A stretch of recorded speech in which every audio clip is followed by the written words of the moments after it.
NieR is a game that a lot of people have probably been replaying lately, and I'm among them, totally guilty as charged, but for a good cause, right? To make a video that spoils everything for you so you don't have to go through it. If you're interested in playing this game before seeing this video, maybe you shouldn't, because my whole idea here is to do a basic catch-up synopsis explaining the appeal of this game for anyone who wants to go straight to the sequel. This video is for people who will look at this footage of the goddamn fishing minigame and the fetch questing and all the monster drop farming you gotta do and say, "Ain't nobody got time for that." If you ain't got time for that, then this video is for you. NieR is a Japanese action-adventure game released in 2010 for the 7th generation consoles. Interestingly, different console versions for different markets have a slightly different story, with the main character's design being changed as well as their relationship with the main supporting character. Japanese gamers got a main character who's the lithe, young, spiky-haired orphan brother of this girl named Yona, whereas Western gamers got a much older main character who is butt ugly by JRPG standards. This dude's got a face only a Yona could love, who's his daughter in this version rather than his sister. What may be one of the most extreme examples of localization changes ever actually worked. Although NieR was not well reviewed overall, English language reviewers did react favorably to Square Enix's decision to give them the more paternal main character. It's nice to see a Square Enix RPG where the main character isn't a skinny emo child whose balls are still in his fucking neck. Regardless of the low scores and low sales, NieR still managed to attract a passionate cult fan base, and once a pitch for a collaborative sequel was sent over, Platinum Games eagerly signed on. I've never been a NieR fan, but I've always been a Platinum fan, so that means when they dropped a damn good demo last December, I finally had to confront this monster. So over the past month, I played the game almost twice through, getting all 4 endings, doing the side quests, reading 9 canonical short stories, watching playthroughs of Drakengard 1 and 3, and reading the stage play that precedes NieR Automata, all in the effort of answering a question I'm sure countless viewers have been asking. What's up, NieR? NieR is a game that opens up in the snowy post-apocalyptic wasteland of summer 2049. Humanity has apparently been wiped out by these monsters called Shades, who are attacking a father and a sickly daughter named Yona. The father angrily hesitates but ultimately decides to use a creepy book of magic spells to defeat the monsters. But when they're finally cleared out, he sees that Yona has succumbed to some kind of ghastly black disease. What happens to them, we may never know, because we fast forward 1,312 years later, where we are once again playing as a father with a sickly daughter named Yona. This time you get to pick the guy's name, but for simplicity's sake I'll call him NieR because that's the canon. Over the post-apocalyptic centuries, society has redeveloped into medieval-style villages, but the outlook still looks grim. Plague and disease are ravaging the land, and Shades are pretty much Earth's new apex predators. They can spawn in without warning into shadows and darkness, and they basically keep the human survivors isolated in their villages. NieR's village is led by 2 matriarchs, Popola, who does their paperwork and studies old books, and Devila, who's a bard that entertains everyone and hooks you up with jobs. One day, while out working such odd jobs, Yona gets lost while picking flowers. NieR tracks her down to an abandoned shrine where 2 boss monsters block the path, as well as a floating talking book named Grimoire Weiss, who becomes our first travel companion. But the journey worsened Yona's sickness, and she's developed a ghastly black disease called the Black Scrawl. Hearing this, Devila sings you a legend in which Grimoire Weiss can cure the Black Scrawl by attaining new pages called the Sealed Verses. So our heroes go on a distinctly video gamey adventure to various themed towns, solving people's problems to track down the sealed verses, which are usually dropped by giant boss monsters terrorizing the town. Along the way, you routinely check in with Devila for side quests and Popola to progress the main quest. In a village called the Eyrie, the big boss is a giant lizard, and the gang befriends probably the most visible early clue that all these cliches are being implemented with a dose of irony. Kaine is a foil of the fanservicey sidekick girl. She dresses like a fragile, demure lingerie mannequin, but acts like a complete sociopath whose backstory is specifically built to contrast the typical role she fills. I'm gonna pull out your teeth and cram them up your ass! Also important is the spooky mansion in the woods, where the party helps a young blindfolded boy named Emile whose gaze petrifies whatever he looks at. On the way home, after rounding up the sealed verses, NieR's village is attacked by a giant shade controlled by a big bad villain called the Shadow Lord, who also has his own floating talking book called Grimoire Noir. The two books have an exchange that for some reason gives Weiss a crisis of confidence, almost leading to him betraying the party. NieR ultimately loses the battle against the Shadow Lord, Yona is kidnapped, and Emil petrifies Kaine to lock up a beastly shade in the basement because they never really managed to defeat it. Fast forward 5 years and we see that despite the search for Yona going cold, NieR still hasn't given up. We resume with the kind of subplot in which Emil learns that his petrifying gaze was an experiment by the old world scientists to create a terrifying and immortal weapon, just like his sister who's been locked up in the basement that whole time. After getting gobbled up by her, Emil unfortunately transforms into this iconic grinning lunar skeleton, but he can now cure Kaine and finish off the basement shade. Afterwards, Poppola's discovered a new clue in the Yona search. Apparently the Shadow Lord's castle was right behind the old shrine all along, where the party discovers part of a keystone that'll unlock the castle's front door. But they gotta find the other fragments, so they go on yet another video game adventure for artifacts, revisiting the theme towns from earlier, but this time the places we revisit tend to be going through some kind of horrible crisis every time we show up. Also during the second half, NieR tends to describe his quest as something more like a genocidal vendetta against all shades, rather than simply rescuing his daughter. You keep finding examples of the shades being smarter creatures than originally thought, which comes to a climax when you revisit the Eyrie, where shades have possessed the villagers to ambush our heroes. During the ensuing boss fight, Emil's instincts take over and he activates his ultimate weapon, accidentally destroying the entire village in the process. With only bittersweet victories behind them, the keystone is complete, and Neo, Kanye, and Eminem all head to the Shadowplace castle to rescue Yuna. This is when things start to get weird. Poppola and Devola show up to reveal that they've been working with the Shadow Lord this whole time, and pass us a series of documents explaining what the hell's been going on for the past 1,000 years. Turns out it was a plague, not the shade monsters, that wiped out humanity. In the face of total extinction, the scientists transformed survivors into gestalts, ghost-like spirits that would keep humanity's souls alive and about, and they also created replicants as artificial soulless humans engineered to be immune to the disease. Their plan was for the gestalt population of planet Earth to reunite with their corresponding replicants after however many years it takes for the plague to finally die off. Devola and Poppola were androids built to maintain the replicants over this time while also doing some additional work to combat the disease, and it's worth noting that gestalts weren't originally designed to be the mindless monsters you fight. Over time since the apocalypse, flaws in their science have been causing gestalts to lose their identities and turn into the mindless killing monsters at the same exact rate that their corresponding replicants have gained their own intelligence and built their own civilizations. So the ratio of crazy gestalts to sane replicants out there is pretty much 1-to-1. And these documents also mention something about Yona's father being the original stable gestalt. Grimoire Weiss and NieR were two books that, when activated together, would accelerate the humans' plans for restoration and reunite everyone's souls with their bodies again, which Devola and Poppola want to do since so many gestalts are going nutso out there. So with this knowledge in mind, it's now clear what's going on. The Shadow Lord is NieR's gestalt half, based on the man from the intro. He kidnapped Yona to reunite with his daughter after a millennium of waiting, and he lured NieR in after her to repossess his own body. But the problem with these spirits being designed to possess bodies that have newly developed souls of their own is that people who are more empathetic might not feel entitled to them. After a rollicking boss fight in which nearly every supporting character sacrifices themselves for the cause, Gestalt Yona ends up giving up her new body, because she can't stand knowing that it's not really hers. There's another girl inside this body. I can hear her. She keeps crying. She says she wants to see her dad. Yona's been possessed?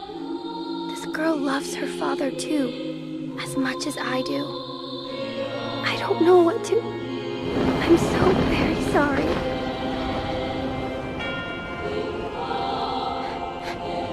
I love you, Dad. I love you.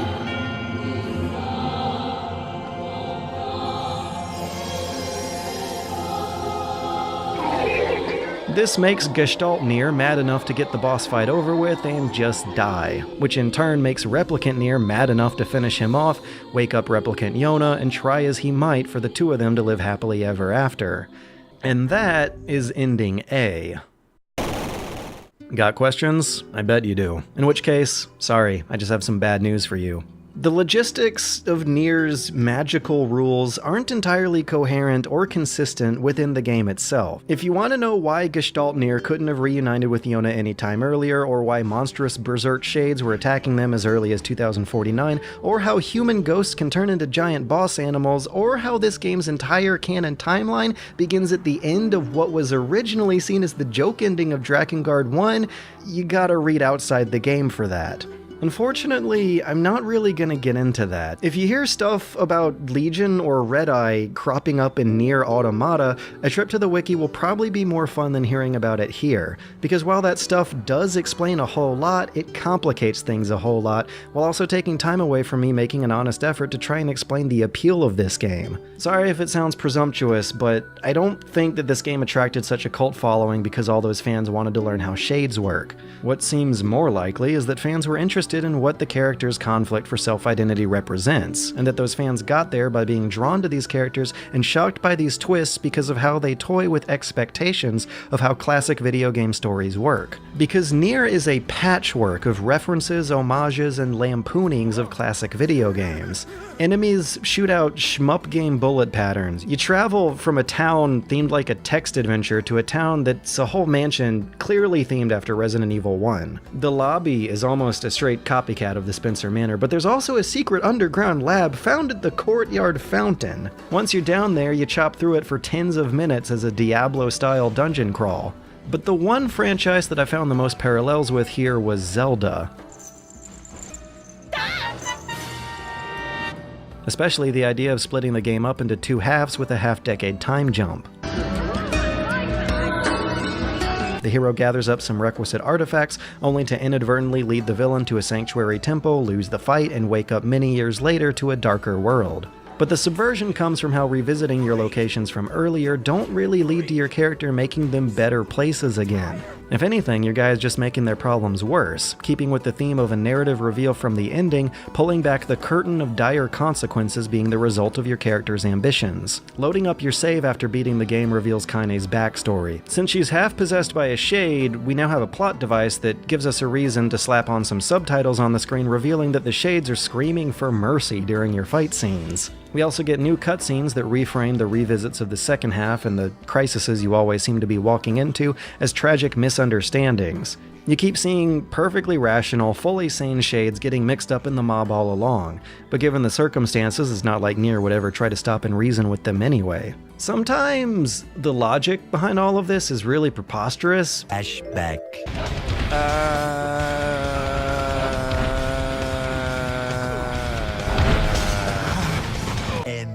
Flashback. But hey, it tries. And it was trying that stuff way back in 2010, before the concept of a self-aware, self-critical game about video game violence framed around a father taking care of a daughter in a dystopic world really came into vogue. Which brings us to the big elephant in the room. The consensus that eats away at the game's creator himself is the fact that at launch, NieR wasn't well regarded as a particularly good game. Hell, after playing it just now, I'd struggle to even call it a mediocre game, but somehow I feel like on some level the guy behind it might not entirely disagree. Interviews with series creator Yoko Taro hinted a scathing, critical, oddball personality who's more like someone you'd see in the Western indie scene rather than someone with a history of making full-price action games for Square Enix. Interviews frequently cite his disappointment with the game industry at large for failing to experiment with the grander potential of games. Yet his studios keep getting contracted by Square Enix to help make conventional action games. So on a management level, he might not have much say over how his games play, but he does get weird with what they say. Rarely the mouth. Such an obvious weak point. So a lot of character arcs throughout the Taroverse, which I guess spans the Drakengard and NieR games, are written as responses to cliches and contradictions that Taro dislikes, even while the gameplay itself falls right square into them. It's especially the overwhelming dominance of killing being the player's primary activity that sets him off the most. So in the hyper-violent hack-and-slash burn-em-up Drakengard games, the player's main characters and their companions are typically anti-heroes who are genuinely insane enough to enjoy killing hundreds upon hundreds of their enemies. So generally speaking, if you're playing a Yoko Taro game, you're probably not playing a good person who will get a happy ending. Especially since he writes his stories at the sad endings first, then works his way back. When asked about why he makes games that are so dark and violent, he responds by saying that what's truly dark is how the game industry as a whole celebrates violence. I think that's weird. But for NieR, the punch of that perspective is treated with a bit more moral ambiguity this time. After watching the events of 9/11 lead to the war in Iraq, Yoko Taro was fascinated by how combatants of both sides of the conflict believe themselves to be in the right. So he decided to write a game about that mentality. Which is why both the Replicant and Gestalt versions of NieR are both faced with the classic video game quest, to rescue a damsel in distress. Replicant NieR travels the world to rescue his daughter, Gestalt NieR has to fight to defend his daughter. Though Replicant NieR's quest may have the more destructive consequences of the two, those are consequences he's never fully aware of. The road to hell is paved with good intentions, and as far as either NieRs are aware of, they're both caught up in the nobility of doing anything to save their daughter. Another deliberate attempt by Taro to poke fun at the potential for games to do things they don't usually do is Ending D, which deletes all your save games after Replicant NieR makes a choice to sacrifice himself to save Kaine.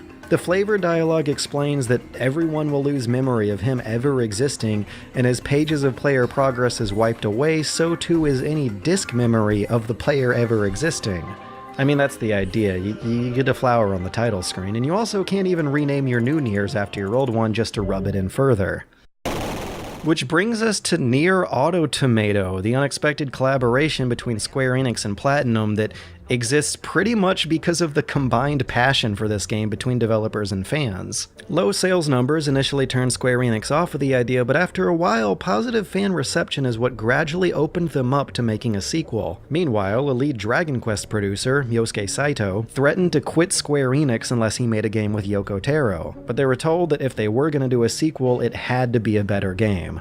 Lo and behold, Platinum makes better games, and a lot of Platinum staffers are actually fans of the first game. After being approached for it, Platinum quickly signed on, and what kind of a perfect storm is that, right? This crazy guy keeps getting handed projects whose budgets and quality can't really live up to the ambitious stories he writes for them, but Platinum Games has a reputation for making games that do. So, what do you need to know before going from NieR to NieR Automatopoeia? Well, the first taste of this game's story probably comes from a stage play reenacting a story told by the album notes of a concept album performed by an idol group called Yorha. Yoko Taro wrote these materials between 2012 and 2014, which probably means he was organizing the group and writing this stuff in tandem with the game, so we've got a supplementary piece of canon where girls rush onto this stage kind of reenacting an anime intro. It's a real piece of work. They got a bunch of video game music playing in the background, enemy robots blow up on the projector screen behind them, and I think I'm going insane, because the story of the stage play is that in the future, which is gonna be like year 9 billion by NieR standards, aliens have invaded Earth, forcing humanity to retreat to the moon. But judging by the events of the game, I guess humanity's all replicants by now? But maybe not, because the supplementary material suggests that other districts of the world did succeed in reunifying Gestalts and replicants? But in the play, one of the girls says that as a result of their retreat to the moon, the humans were able to naturally revert back to their previous forms, but which forms are they talking about? But even just questioning that points out the hook that's so haunting about this universe. It's the artificiality of everyone involved. Even the aliens aren't there in person. They're using living biotic robots to take over the planet, and the maybe not real but maybe real humans are using fighting flying android girls who wear augmented reality heads-up displays inside of their blindfolds to fight them, while they also wear frilly gothic Lolita dresses. And they have identity crises because they can't believe how human-like they are despite being robots.